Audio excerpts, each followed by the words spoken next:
Shalom adik-adik yang ada di rumah. Wah, adik-adik, hari ini kita akan kembali mendengarkan cerita Alkitab. Jangan lupa kita harus meminta tuntunan Tuhan.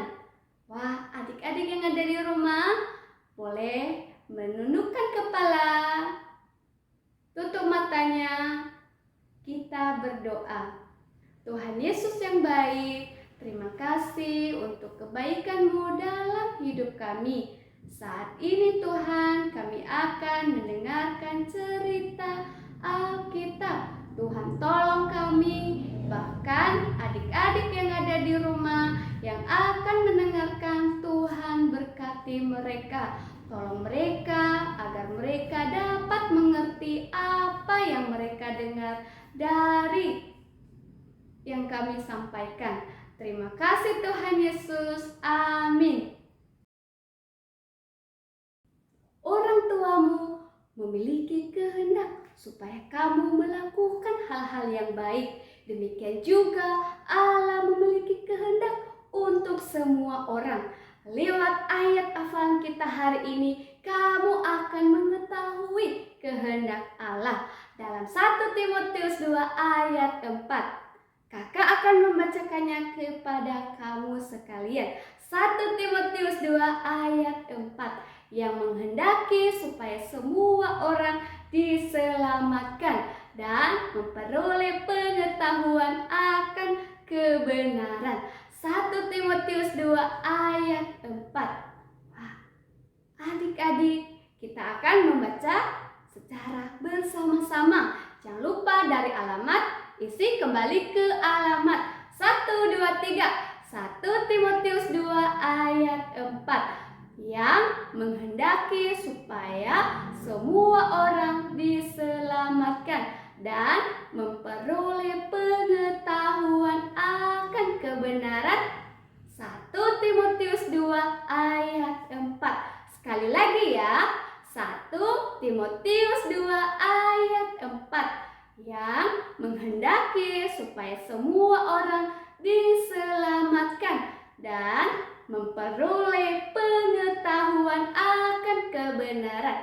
1 Timotius 2 ayat 4. Wah, menghendaki supaya semua orang diselamatkan. Allah yang menghendaki itu.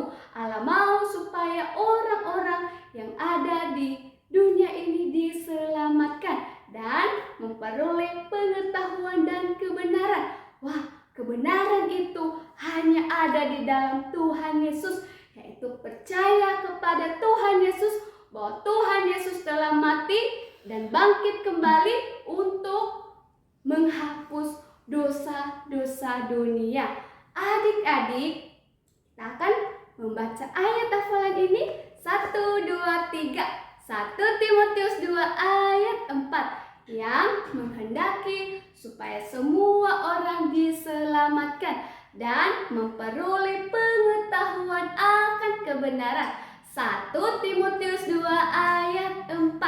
Bagi kamu yang sudah percaya kepada Tuhan Yesus, kamu sudah tahu apa yang Allah kehendaki, yaitu Allah menghendaki supaya semua orang diselamatkan. Dan tugasmu sekarang yaitu menyampaikan kepada keluargamu atau kepada teman-temanmu atau kepada sahabatmu.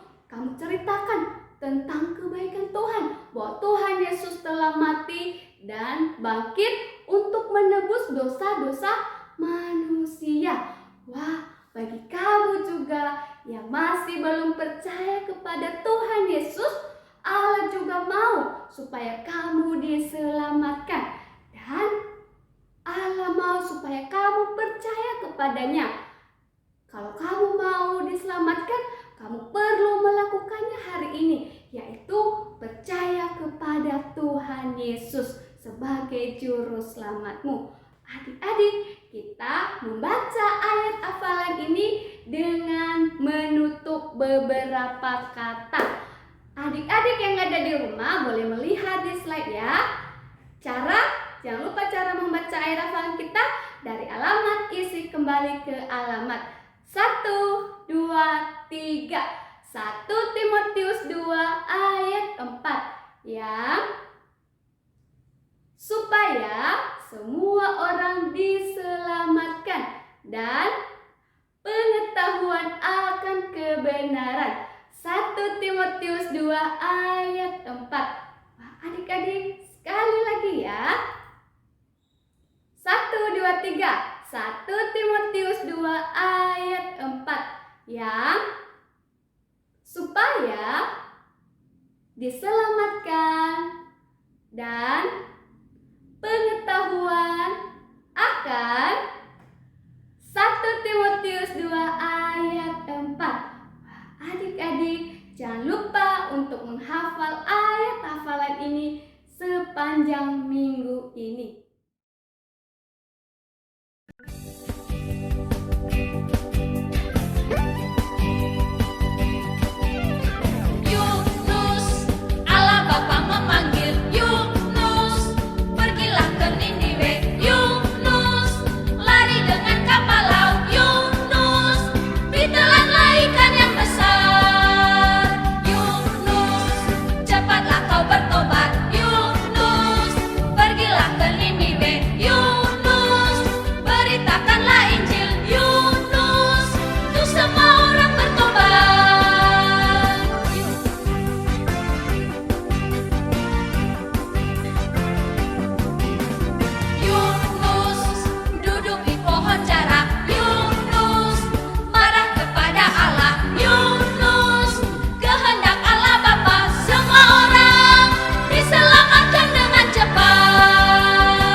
Sikap pilih kasih.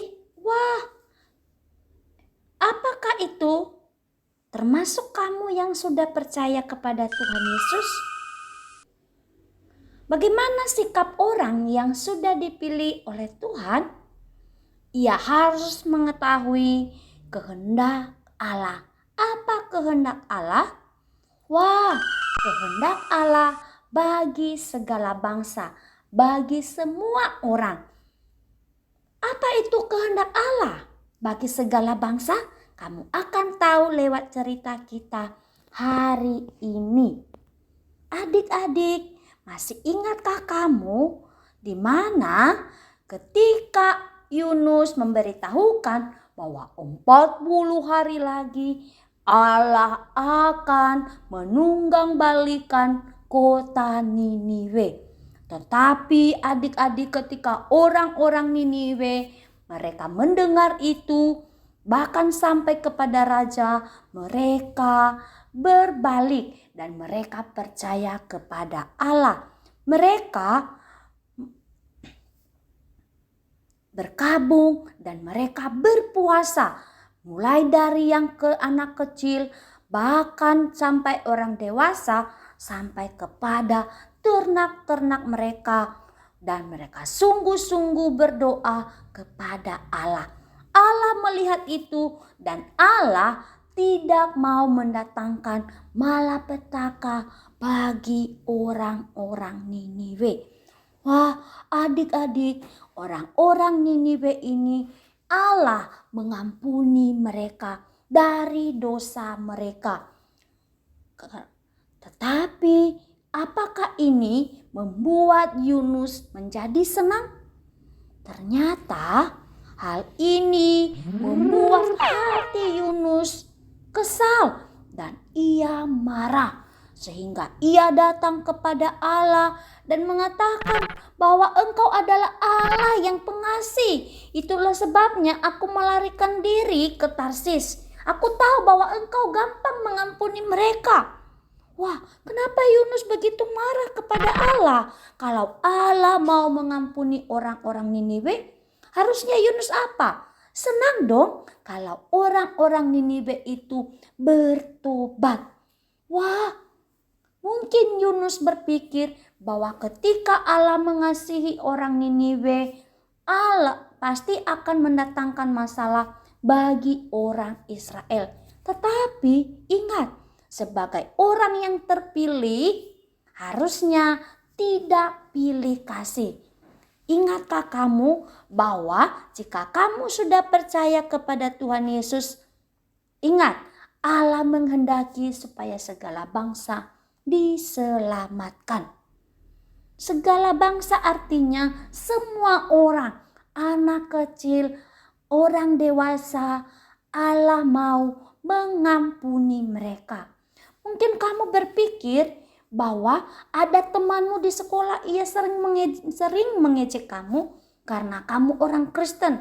Dan kamu pikir Allah pasti tidak mengasihi dia. Oleh sebab itu kamu tidak memberitahukan bahwa Yesus adalah satu-satunya juru selamat. Atau ada temanmu yang suka bikin kamu marah. Atau ada orang-orang yang kamu tidak sukai dan kamu pikir tidak perlu untuk memberitahukan kepada mereka tentang Allah. Itu adalah sikap yang salah. Ingat ayat hafalan kita hari ini, 1, 2, 3, yang menghendaki supaya semua orang diselamatkan dan memperoleh pengetahuan akan kebenaran. Artinya Allah mau orang-orang mengenal kebenaran tentang Tuhan Yesus. Yunus ia kesal dan ia marah karena Allah mengasihi orang-orang Niniwe. Bahkan ia meminta supaya ia lebih baik mati. Allah berkata, Yunus, apakah engkau pantas marah? Adik-adik, sikap marah adalah Allah tidak senang karena sikap marah adalah dosa. Tahukah kamu apa itu dosa? Segala sesuatu yang kamu pikirkan, lakukan yang tidak disukai oleh Allah. Kamu benci ketika ada temanmu yang percaya kepada Tuhan Yesus. Kamu tidak senang jika temanmu memuji Tuhan. Dan itu adalah sikap yang berdosa. Ingat, Allah begitu mengasihi semua orang karena Allah adalah kasih. Di dalam Alkitab mengatakan Allah menunjukkan kasih-Nya kepada kita oleh karena Kristus telah mati untuk kita ketika kita berdosa. Allah mengutus Tuhan Yesus. Ia rela mati menggantikan hukuman dosa semua orang. Kamu termasuk saya. Dan ia mati di atas kayu salib. Ia tidak mati selamanya.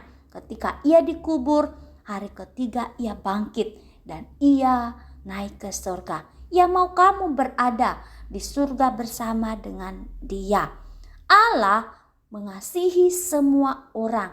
Ia mengasihi kamu dan juga saya. Tetapi itu tidak Yunus senang. Itu membuat hatinya menjadi kesal. Wah, adik-adik, Yunus ia pergi dari kota Niniwe itu. Ia tinggal di sebelah timur dan di situ ia membuat sebuah pondok kecil dan ia duduk di bawahnya untuk bernaung dan ia menanti-nantikan akan apa yang terjadi atas kota Niniwe. Adik-adik, setelah itu, wah, atas penentuan Allah menumbuhkan sebatang pohon jarak dan melampaui kepala Yunus untuk membuat Yunus terhibur dari kekesalan hatinya. Dan tepat ketika Yunus melihat pohon jarak itu, ia sangat senang kepadanya. Wah, adik-adik, keesokan harinya, wah, ada sesuatu yang terjadi. Atas penentuan Allah, ada seekor ulat dan ia menggerek pohon jarak itu sehingga menjadi layu. Wah, Yunus marah lagi. Ia sangat marah karena itu membuat dia tidak terlindung dari matahari. dan panas terik itu menyakiti kepala Yunus. Wah, bertambahlah kesal Yunus di dalam hatinya. Allah melihat semuanya itu. Wah, ia berkata lagi, lebih baik aku mati daripada hidup. Wah, tetapi Tuhan berfirman kepada Yunus, Yunus, engkau tidak perlu marah, engkau tidak punya hak marah karena pohon jarak itu. Tapi Yunus bilang, selayaknya aku marah sampai mati. Wah, Yunus adik-adik, sesungguhnya kekesalan hatinya atas kota Niniwe karena Allah mengasihi mereka masih ada. Wah, ia tidak mengerti kehendak Allah. Ia berpikir bahwa Allah pilih kasih. Tapi ingat, jika kamu sudah percaya kepada Allah, Allah menghendaki supaya segala bangsa diselamatkan. Mungkin ada temanmu, tidak kamu senang, ia sering mengejekmu atau membuat kamu marah. Kamu tidak mau supaya mereka datang kepada Tuhan. Ingat, Allah tidak demikian. Allah mau supaya kamu memberitahukan kabar baik kepada semua orang. Di dalam firman Tuhan Matius 28 ayat 19 sampai 20a. Karena itu, pergilah jadikanlah semua bangsa muridku dan baptislah mereka dalam nama Bapa dan Anak dan Roh Kudus, dan ajarlah mereka melakukan segala sesuatu yang telah kuperintahkan kepadamu. Ingat, Allah pasti menolongmu, dan ingat ini kehendak Allah. Berdoa, minta Tuhan menolongmu, dan juga berdoa untuk orang-orang yang tidak kamu senang, supaya kamu memiliki hati untuk memberitahukan tentang Tuhan Yesus kepada mereka. Kamu juga bisa mempersembahkan hidupmu ketika kamu berkata bahwa kamu mau menjadi penginjil dan mau memberitakan Injil kepada semua orang. Atau kamu bisa menyisihkan uang jajanmu untuk menolong atau mengirimkan uang kepada para penginjil. Dan itu akan menolong mereka untuk kebutuhan mereka dalam memberitakan Injil kepada seluruh atau kepada orang-orang yang belum percaya.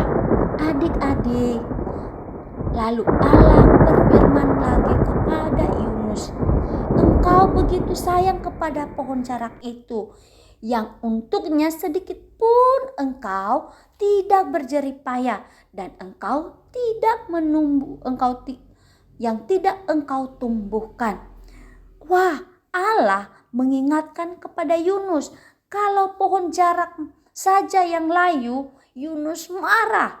Tetapi bagaimana dengan orang-orang yang mau mati karena dosa? Wah, adik-adik, Allah berkata kepada Yunus bahwa Allah sayang kepada Niniwe, kota yang besar di mana penduduknya lebih dari 120.000 orang. Mereka adalah orang-orang yang tidak bisa membedakan mana yang benar dan tidak, karena mereka sudah percaya kepada Allah, dan Allah tidak lagi mendatangkan malapetaka atas mereka. Yunus adalah ia memiliki sikap pilih kasih, tetapi itu bukan sikap orang yang sudah terpilih atau orang yang mengenal Allah.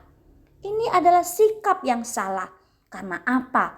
Karena Allah menghendaki supaya segala bangsa diselamatkan. Ingat, ada banyak orang-orang di luar sana. Mereka membutuhkan Tuhan Yesus. Mereka mati karena dosa. Siapa yang mau memberitahukan kepada mereka? Kamu dan saya. Tugasmu dan saya adalah menceritakan Yesus satu-satunya Juru Selamat. Ingat ayat hafalan kita hari ini yang menghendaki supaya semua orang diselamatkan dan memperoleh pengetahuan akan kebenaran. Berdoa, kamu bisa berdoa untuk dirimu sendiri diberi keberanian. Berdoa juga bagi orang-orang yang belum percaya. Bahkan kamu bisa berdoa untuk para misionaris. Dan juga kamu bisa mempersembahkan hidupmu. Suatu hari nanti kamu akan menjadi penginjil atau mempersembahkan uangmu. Bisa menyisihkan uang jajanmu untuk membantu para penginjil-penginjil yang ada di berbagai daerah. Walaupun kecil, tetapi itu akan menolong mereka untuk semangat memberitakan Injil kepada anak-anak, orang dewasa, bahkan semua orang. Adik-adik, kehendak Allah ialah semua orang diselamatkan. Kamu yang belum percaya kepada Tuhan Yesus, Allah menghendaki kamu percaya kepada Dia. Ia mau menyelamatkan kamu karena kamu ingat kamu masih tinggal di dalam dosamu. Tetapi Allah begitu mengasihimu. Ia telah mengirim Yesus anaknya untuk mengampunimu dari dosa. Roma 10 ayat 13 mengatakan, sebab barang siapa yang berseru kepada nama Tuhan akan diselamatkan. Berseru artinya kamu memanggil nama Tuhan dan mengakui dosamu, percaya Yesus telah mati untukmu, maka dosamu dapat diampuni. Maukah kamu melakukannya hari ini? Tundukkan kepala dan tutup mata. Adik-adik, bagi kamu yang hari ini mengambil keputusan untuk menyerahkan hidupmu menjadi pemberita Injil, atau kamu punya tekad atau komitmen untuk membantu para pemberita Injil melalui uang yang kamu kumpulkan, atau kamu juga yang belum percaya kepada Tuhan Yesus, kamu bisa berdoa kepada Tuhan hari ini, memohon kepadanya untuk menolongmu dan mengampuni dosamu. Kita berdoa. Terima kasih Tuhan. Kami bersyukur hari ini kami boleh melihat bagaimana Allah menghendaki supaya tidak ada yang dihukum karena dosa. Allah mau supaya semua orang diselamatkan. Kami berdoa untuk para misionaris-misionaris yang ada di seluruh dunia. Tolong mereka dalam memberitakan Injil. Cukupkan kebutuhan mereka ya Tuhan. Kami juga berdoa untuk setiap anak-anak di seluruh dunia, bahkan di Indonesia ini, supaya mereka boleh diselamatkan dan diampuni dari dosa. Terima kasih Tuhan. Terima kasih. Kami juga berdoa untuk adik-adik kami dimanapun berada. Tuhan tolong mereka dan Tuhan memberkati mereka. Dalam nama Tuhan Yesus kami berdoa. Amin. Terima kasih adik-adik karena hari ini sudah mendengarkan pelajaran Alkitab. Dan ingat, tetap jaga kesehatan dan jaga jarak dan selalu pakai masker. Tuhan Yesus memberkati.